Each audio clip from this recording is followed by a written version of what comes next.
All right. For our last procedure this semester, what I'd like to show you is something called non-metric multidimensional scaling. Initially, I had intended to show you how to do canonical correlation analysis using R, and I decided against that, and I've decided instead to use this procedure.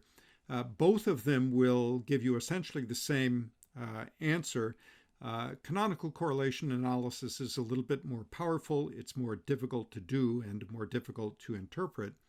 Um, the advantage that non-metric multidimensional scaling has is that you can have data that are not normally distributed. So if you have categorical data or data that follows some weird probability distribution, this technique can be used. It is a pretty powerful technique.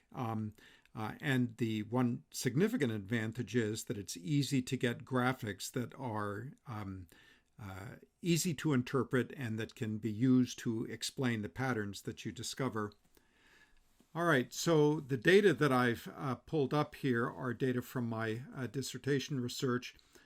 Here are species codes and old codes that I used. We can ignore those. Here are the species names. So these are southwestern desert lizards. Or dryland lizards, xeric lizards, I should say. And the taxonomy for these has changed in the intervening years, and I've not made the effort to change them to what the current designations are. The species are all still good, it's just that some of the generic names have changed.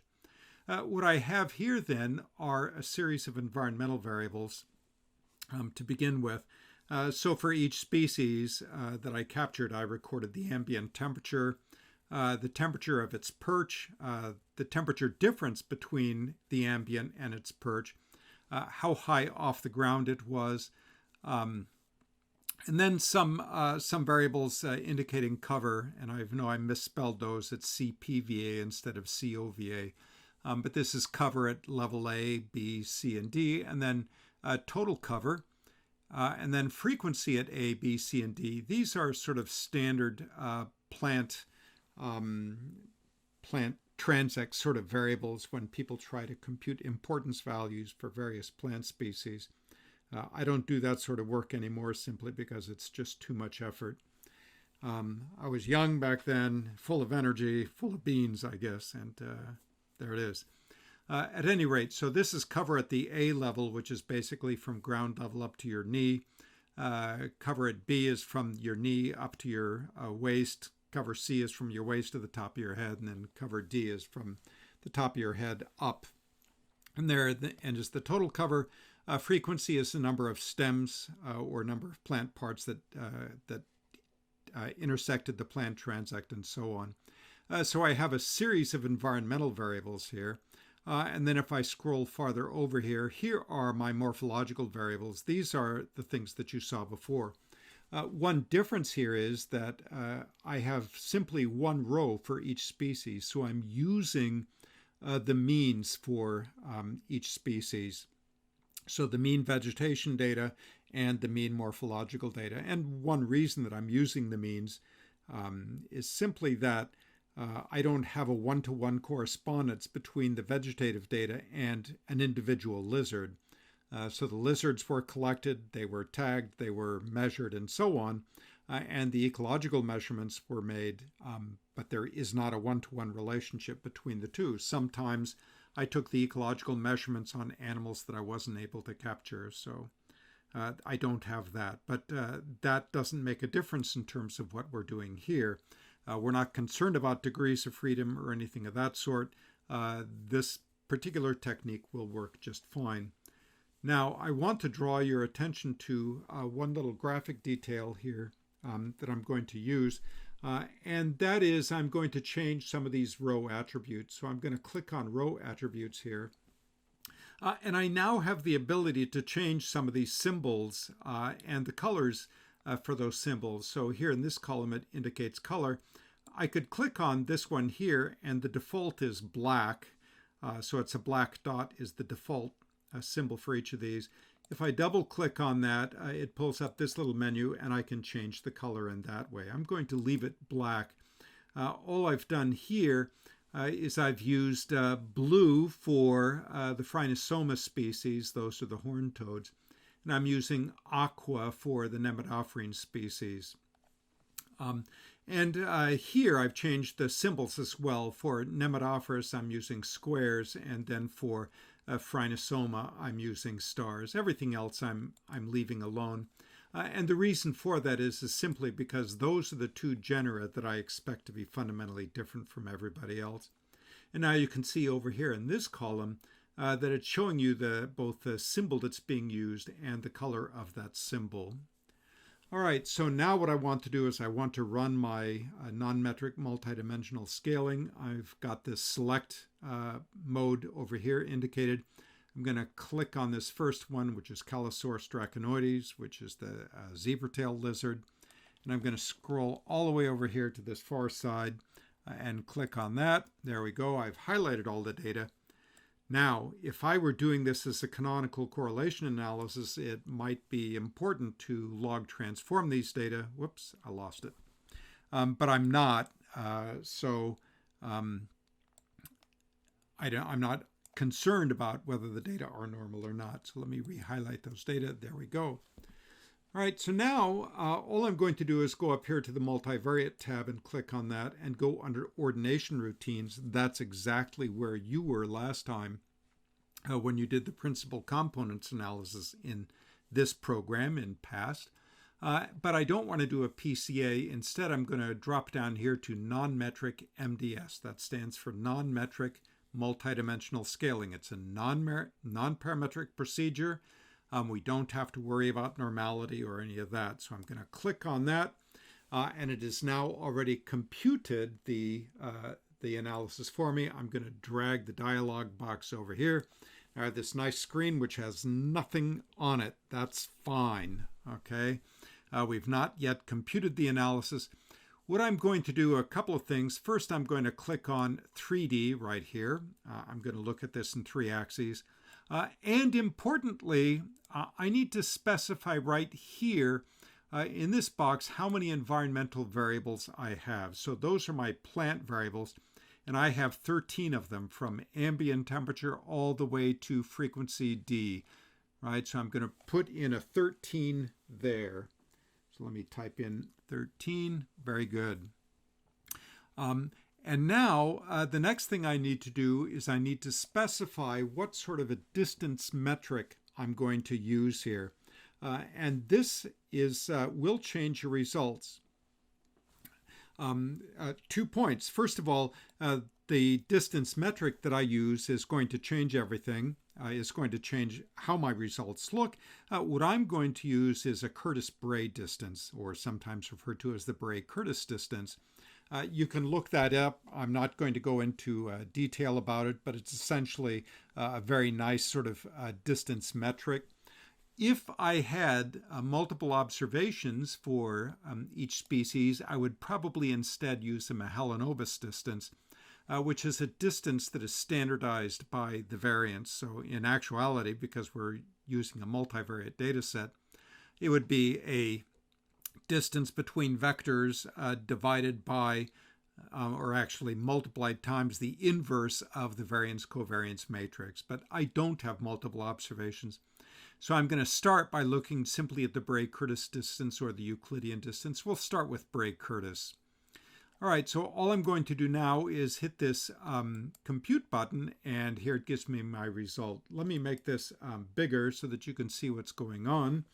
And I've dropped out of the screen, so let me change that so you can see everything that's going on here. All right, there we go. And let me make it a little bit bigger in this direction too. There, now it's something that we can work with. All right, so here's what's happened. In my data set, my environmental variables were on the left side of the data set. When you do this analysis, it expects the first variables that it's going to work with to be the environmental variables. The next variables are all the morphological things. So I'm doing a non-metric multidimensional scaling of the morphological data, And then I'm going back and I'm looking at the correlations between my environmental variables and the morphological variables. Okay, so I have done this in 3 dimensions, right? I clicked 3-dimensional. So this is a graph of my non-metric multidimensional scaling vector 1 against vector 2. I could also look at 2 versus 3. For our purposes, we're just going to look at 1 versus 2. Now, before we try and interpret this, the first thing we want to do is look at something called the Shepherd plot. What this plot does is it gives us an indication of how much stress is in the system. If the ordination that we get resolves that stress, we're going to get a graph that looks something like this. We want this thing to reach isometry. And as you go over to this end, it has done precisely that. Okay, so at the terminus here, we have relatively low stress. Sometimes, if we were to use perhaps a different kind of distance, we can try that. Let's go back here. There's our scatter plot. Let's try a different kind of a distance and see what happens. We'll try the Euclidean distance. I'm going to recompute it here. Let's look at the Shepherd plot. It still looks good. Okay, so either Euclidean or my Bray-Curtis distance would be fine. Let's look for a Manhattan distance and see what happens there. Look at our Shepherd plot. Christ, everything is looking really good. All right, let's try Mahalanobis. That should be a hot mess. And compute it. And let's see what we get in the Shepherd plot. Yeah, so there you go. There's a hot mess. Notice it doesn't reach isometry. Our stress value is pretty high. So this is not something that we want to use. So let's go back and let's change this back to our Bray-Curtis distance and recompute it. And now as you look at this, you go, wait a minute, that doesn't look exactly like it did the first time we did it. And that's true. Every time we recompute this, it's going to give us a slightly different result. It doesn't make any difference. What this procedure is doing is shifting all of these data points around, all the little dots and stars and boxes, trying to maintain as much similarity as it can to the original configuration. That's all. Okay? Every time you do it, it's going to come up with a slightly different result. Sometimes the axes are flipped and so on, but it is going to approach something that is meaningful. We don't care. What we care about are the correlations between these environmental variables and our points. Now, let's look at just a couple of key things here. Notice we had our Phrynosomatids were these stars. So notice how all these stars are up here, and notice how all these aqua squares are down here. So the race runner species, the Nnmds, are all the way down here, and the Phrynosomatids are up here. Well, that makes sense to me because I know the following. I know that the Nnmds species are actively foraging species. They tend to have long, slender bodies with long back feet, right, and long fourth toes, and they are active foragers. They're always on the move. They're in the shade, out of the shade. They're always moving. The Phrynosomatids have these squat bodies. They're shaped like pancakes with short little stubby legs on them. They park themselves in the sun and they just sit there and they wait. So that's reflected here. These guys are morphologically very different than these guys down here. And they're ecologically different as well, because you notice what's happening here. The Nnmds are associated with greater total cover, more frequency, and all of that sort of stuff. These guys are at the opposite. So these animals are in the open area. These are in everything. Okay, there's this one guy way over here, right, all by its lonesome. We can check to see who that is. Let's look at our group labels, and that gives us the species. So that's Sauromalus obesus. That's the chuckawalla, which is this gigantic lizard. It lives in rocks, on talus slopes, and things of that sort. It's fundamentally different than everybody else. Okay, So here are all my Phrynosomathids. There's Umiscoparia, which is the sand dune lizard. Okay, also a very open kind of a habitat. And if you wanted, you could go through each of these species and figure out what's special or unique about that. Here's another one, Dipsosaurus dorsalis. That's the desert iguana. Very, very cool species, but there it is. So let's unclick that, and we could then go with row labels, and that simply gives us the number of the row that that data point was in. So if you didn't want to confuse it with your species names, you could do it in that way. All right. Using 95% ellipses doesn't do anything for us because we have but one observation for each species. Same thing is true for the convex hulls. But what we could do is we could do this minimum spanning tree, which is going to link every species to its closest morphological neighbor. Okay, that would be useful if you were doing some sort of phylogenetic analysis. It really means nothing for us at this point. Very good. Just as a sort of an aside, if you want to know the X, Y, Z coordinates for each species, here's the row number on this side, and there are the XY coordinates. You can copy those, paste them into Excel, and do all of that. Here's our shepherd plot. It looks very good. Clicking on variance gives us absolutely nothing, and that's simply because we don't have any replication. So if you did have replicates, you would see that here, but we don't, so that's fine. So there's the sort of graph. Of course, you can change your graph settings. And let me pull that over there like that. You can change what your axes are. You can change the colors, the symbol size, and all of that. We could make our symbols a little bit larger. There we go. Okay.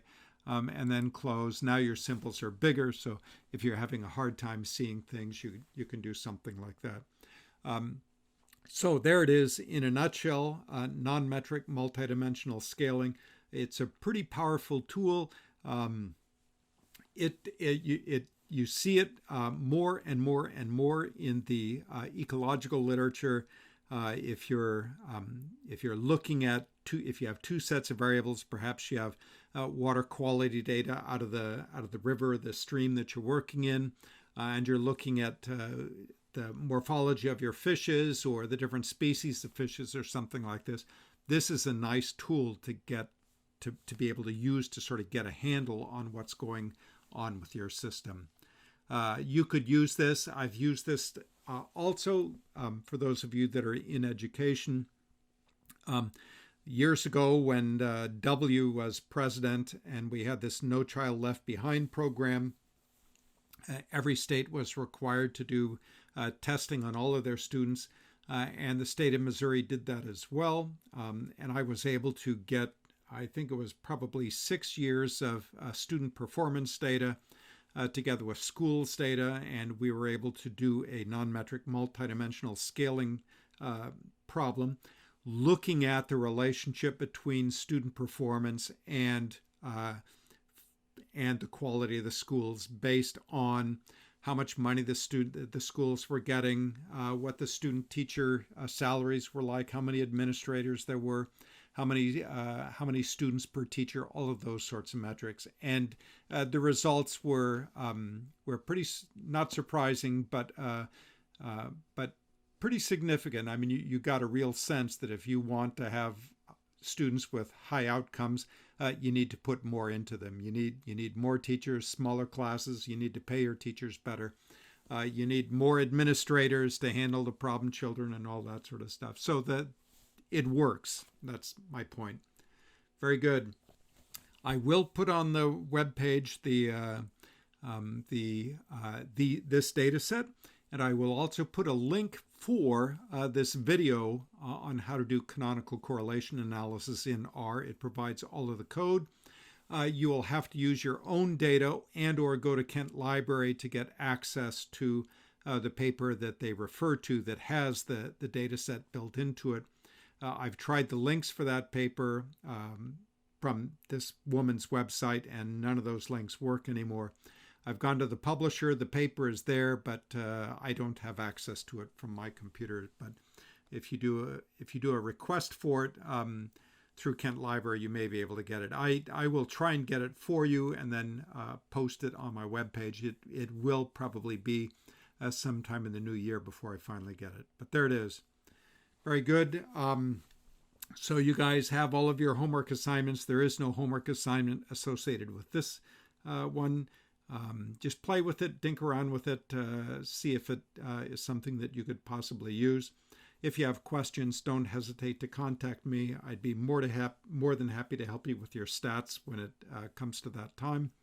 Other than that, it's been an absolute joy working with you guys. I hope that this transition to R works for you.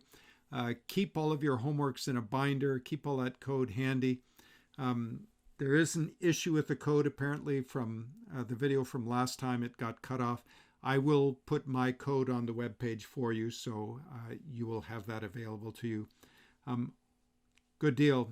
Hope to see you guys next semester sometime. That's it. Bye.